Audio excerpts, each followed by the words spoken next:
Şəkinin şəhər mərkəzindən 25 kilometr aralıda yerləşən Başküngüt kəndində yenidən qurmadan sonra yolun açılışı olub.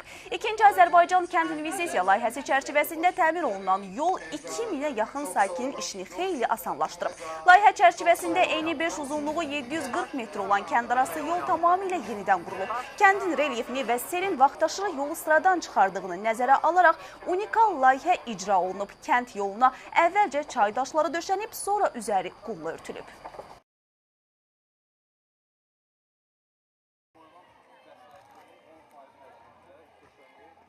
Yağış yağdıqca yollar dağılırdı. Getmək gəlmək olca çətin idi.